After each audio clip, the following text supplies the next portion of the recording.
trying to use The Shining to talk to you people. It's not working. You know why? Because I don't have The Shining. Okay. Doctor Sleep is the sequel to the 1980 film The Shining, as well as a somewhat sequel to the book.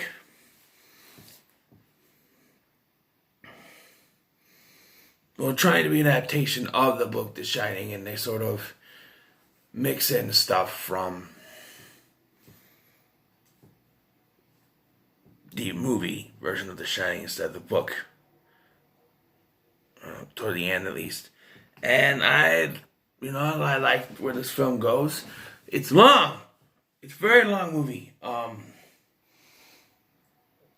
in at 152 minutes for the theatrical version. I dare not watch the director's cut, which is 180 minutes. The hell. It's almost long enough. So it follows a now grown-up Danny Torrance as he has to protect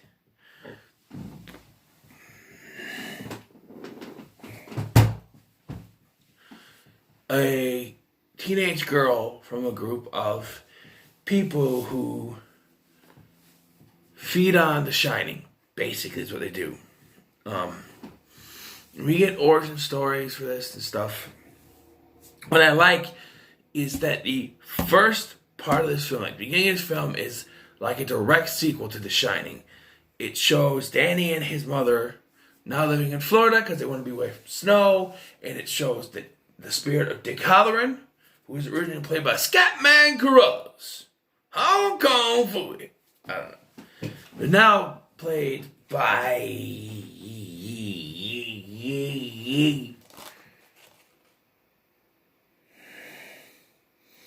it's not on there.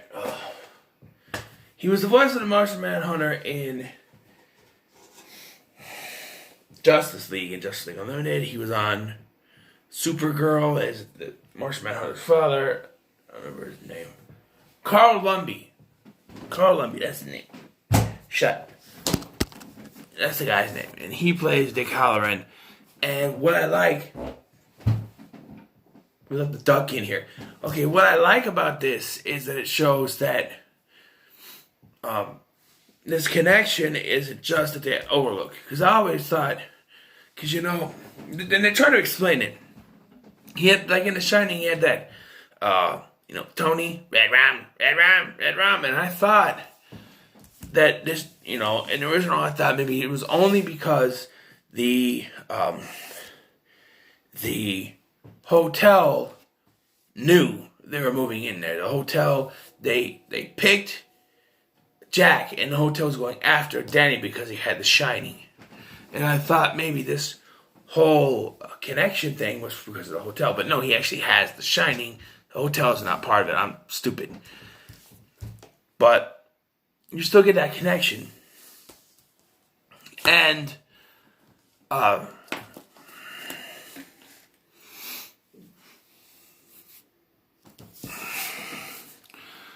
what I've kind of thought of this. Okay, so in The Shining, Jack was an alcoholic.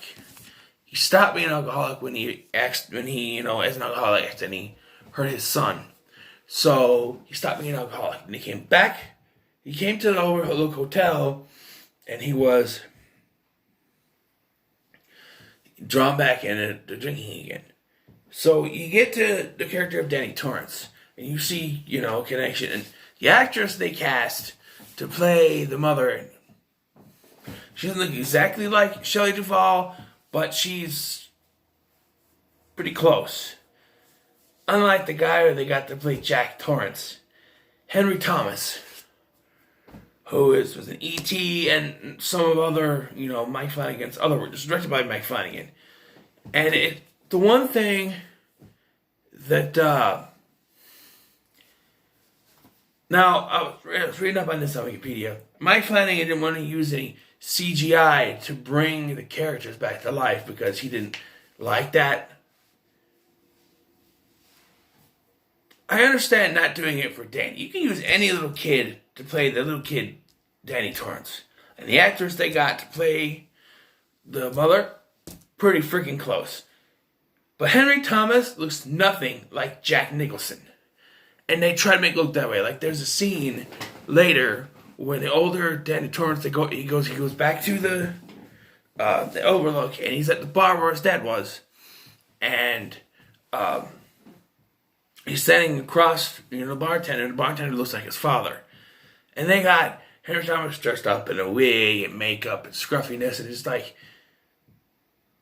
it looks like he's playing Jack Torrance on Saturday Night Live, like he's in a sketch show or something. Like he's cosplaying as Jack Torrance. He doesn't look like Jack Torrance. He looks like he's cosplaying as Jack Torrance, and that's not good. They used digital effect. They didn't even use like a Jack Nicholson look like in Ready Player One. They have the creepy old. They don't. You actually use Jack Torrance's likeness at all. But I think maybe in this case I would have done some digital touch up because Henry Thomas doesn't look anything like it. And that's what kind of took me away. I'm like, okay, so how are they gonna do this? They're gonna have him, are they gonna say that it's a different character? Like if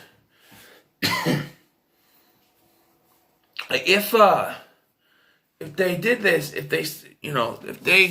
they weren't saying this was based on the movie or damn duck, and instead we're saying that this was like a successor to the book version of The Shining, they could have made Jack Torrance look like anyone and have Henry Thomas play the character, show him flashbacks. You could have started a flashback of the ending part of The Shining with it. This could be a sequel to The Shining without having to be a sequel to the movie The Shining.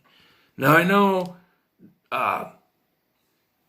the way that this movie ends, where it takes place and how it works, doesn't work if it goes by the book's ending.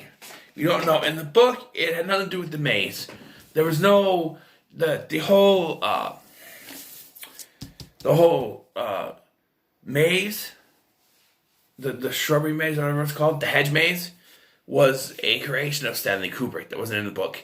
They did have giant bush, like how they trim bushes to look like animals. They had those, and those attacked, and that was in the Shining TV remake, which I'll never watch because it sounds stupid. But in the original book, one of the things that they kept saying is that you have to check the boiler room so it doesn't, the pressure doesn't get too much and it explodes. Well, in the original version of the book, it did explode, causing the Overlook to be destroyed. So clearly, if you're going to have this kind of climax for this film that takes place in the Overlook has to be, still standing. So they have to go by the movie's ending. And I watching some special features and stuff that, Stephen King was around, he was there. And I couldn't help but think, maybe it was his idea. Because, he was the one who did the TV miniseries version. And he was so set on doing that. And, it could have been Mike Flanagan's doing, but, the ending of this, to me, I rolled my eyes. Because it's just like, okay, so, before I continue at this point, because let's get to the rest of the film, there's a girl named Alpha. Like, you've seen the trailer that he has this, so Danny Torrance, it goes in different, there's 1980, and it flashes to 2011, and Danny's an alcoholic, and he's sleeping with this woman who's passed out, and, I guess she's dead, and then finds out she has a kid, and then he just puts the kid on the bed and leaves. And they could be dead, but it follows him. And eventually he meets this friend named, I think his name is Billy, played by Cliff Curtis. And I love Cliff Curtis. He's an underrated actor. He's in a lot of, small roles, and he should get better. He was in Hobbs and Shaw. It's like maybe one of the biggest movies he's been in, I think. But he's good. You can tell this is around the same time that he was doing Hobbs and Shaw, because he still had the hair. It was a little bit shorter, and he had the beard. But yeah, I love Cliff Curtis. So, and then he helps him out, and then it flashes to 2019, and he's still talking to this, because he moves into this house in 2011, and there's the former guy was a school teacher who used to live there, and so his whole wall is a chalkboard, and so she'll, he has a connection with someone else who has the Shining, and that's Alpha. Here's my problem. Is it Alpha or is it something else? Hold on.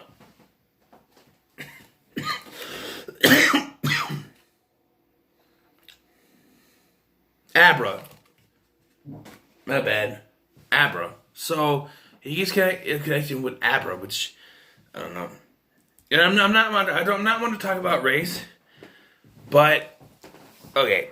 So she's an African American girl. Her dad's full African American, and her mom is white. Now it would be, I'm not one to look up stuff like that, so I'm not know if it's sure. But to me, she's a light-skinned African American girl, but not too light-skinned enough to be mixed. I'm not trying to poke at anything. I'm just saying to me it's weird because when I showed them, oh, that's her stepmom, and they said no, it's her. They put it out there that it's her mom.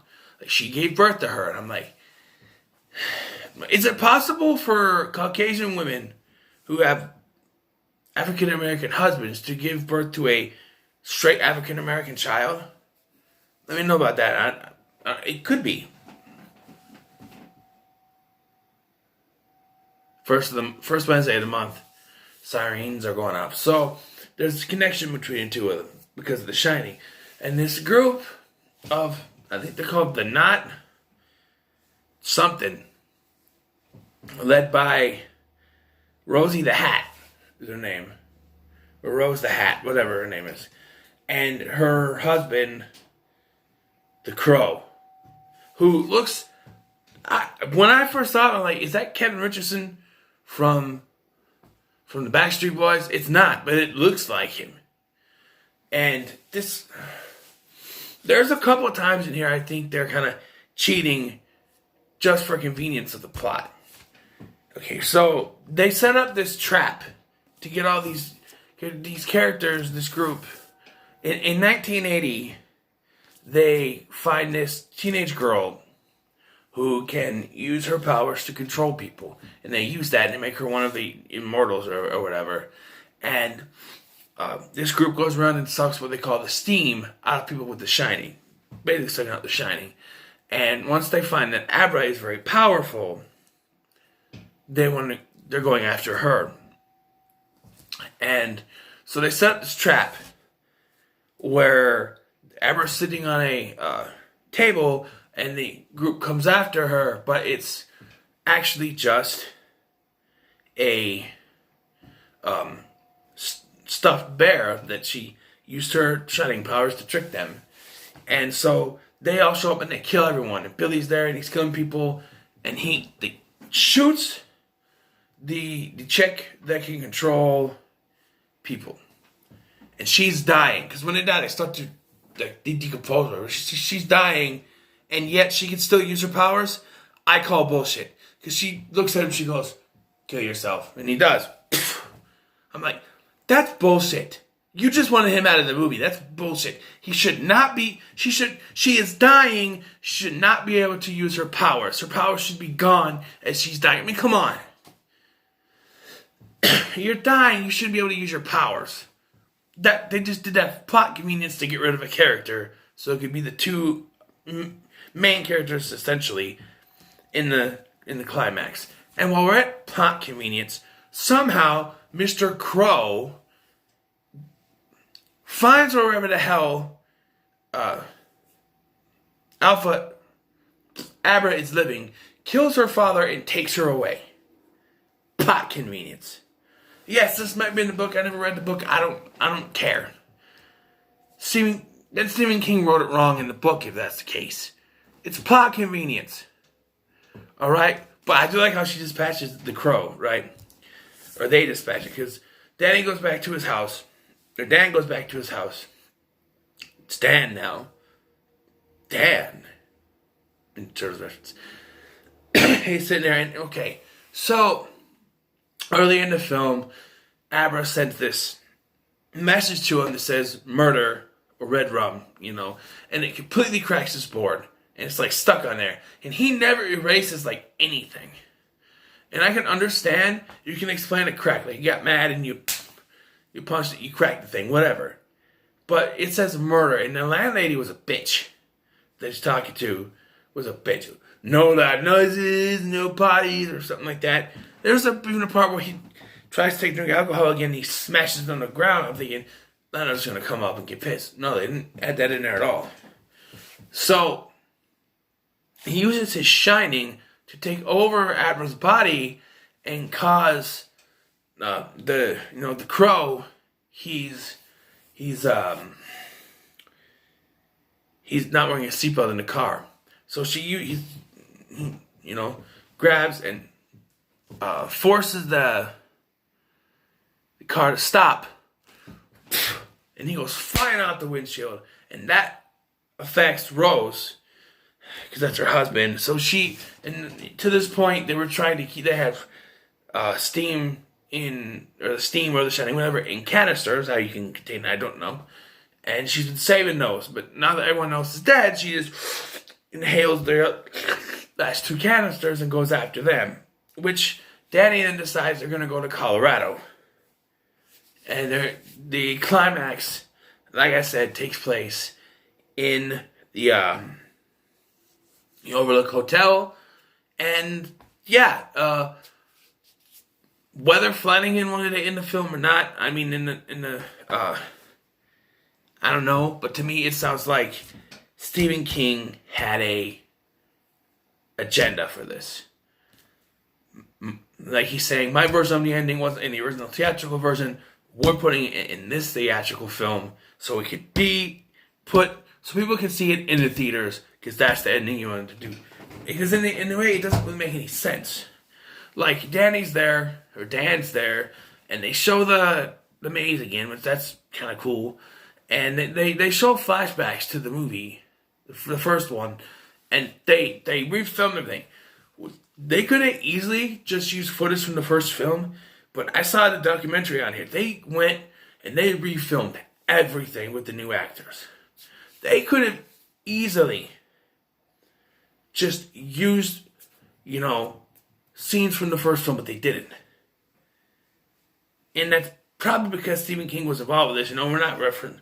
We're gonna recreate everything, even though we gotta make the guy look like Jack Nicholson, even though he's not Jack Nicholson. He doesn't look like Jack Nicholson. Whatever.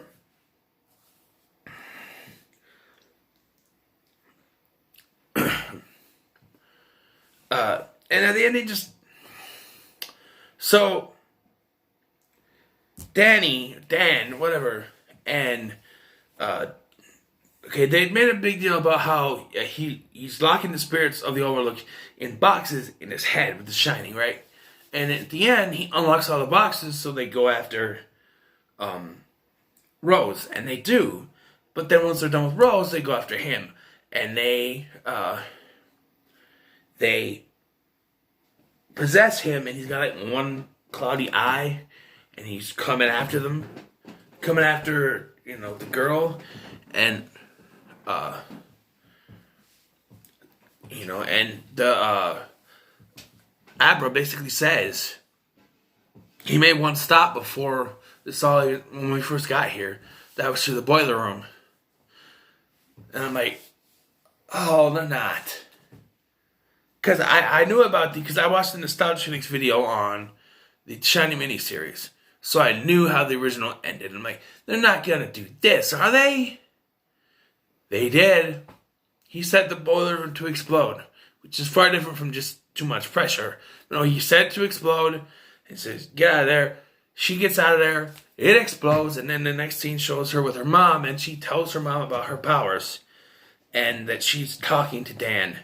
And now it's Dan who's going to guide her for the rest of her life, like Dick Hallorann guided him. And there's been talk about how they're going to do a Halloran prequel, and they could even continue with her, but supposedly this movie didn't do very well, even though it's a pretty good, damn good film. The one thing that it's not even have to do with The Shining or anything, it's this movie is, and Mike Flanagan didn't put his wife in here. Kate Siegel. She's been in a lot of his projects. She was in Oculus, and I think she had a cameo in Ouija Origin of Evil, and she was in Hush. She's in The Haunting of Hill House, but she wasn't in this. Which tells me that, unlike Rob Zombie, who has to shove his wife into everything, he doesn't have to. Also, I want to say, unlike Sherry Moon Zombie, Kate Siegel can fucking act. To play a deaf woman in Hush, she's awesome. Sherry Moon Zombie, on the other hand, she's pretty. But, and that's the difference. He could put his wife in everything because she can actually act. She's not in this, which just surprised me. I thought maybe she would have a cameo. And as far as I could find, she's not in this anywhere. Who knows? But they did have a cameo from the original actor who played Danny Torrance. I don't know what he looks like now. They say he's in some scenes. I don't know. But at a baseball game. So the baseball kid that's in this. Probably at that game. I don't know. But yeah, this movie's pretty good. I'm going to give it an 8 out of 10 because I really enjoyed it. It's a little too long. And that ending just seemed like Stephen King said, we have to have it end like the original Shining book because that has to be in a theatrical film because they didn't do it with the original theatrical Shining. That's what it seems like. I'm sure it's not like that, but the fact that in the documentary I watched, Flanagan and Stephen King were sitting right next to each other like they're buddy, and it to me it just kind of clicked in my head. Oh, it made sense. He was consulting on this. He must have pushed for that ending, But yeah, maybe he didn't. Maybe he did. I don't know. But yeah, just but very well done. The cinematography is great. One thing I liked is I put it in, I turned it on, and as soon as I turned it on, that score, that Shining score, well, not one of my favorites. As soon as you hear, I'm like, oh. I'm like, they really went into this like it's a sequel to the actual Shining from 1980, but, so, you go into that thinking, is this going to be a sequel to like any Shining or just based off the book? And as soon as you go into that and you hear that score, this is connected to the movie. So, it's great. 8 out of 10. So, what are your thoughts on Dr. Sleep? Let me know in the comments below. Like, share, subscribe. I'll see you in the next one.